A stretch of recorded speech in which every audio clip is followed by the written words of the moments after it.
একটি বাগান ঘেরা বাড়িতে থাকতেন এক বুড়িমা।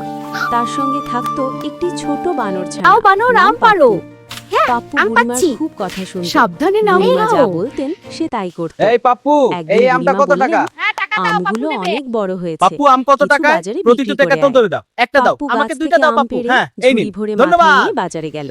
সেখানে গ্রাহকদের আম বিক্রি করে টাকা নিয়ে বাড়ির পথে হাঁটতে লাগলো। ওই পাপ্পু, পথে টাকার দুই ঝুড়ি চোর, নিয়ে যাচ্ছে। বিকাশ হ্যাঁ, আর পিছন পিছন পটলা যা, সুযোগ তাকে নিব। দেখে ভাবলো এই বানরটাকে বিক্রি করলে অনেক টাকা পাবে।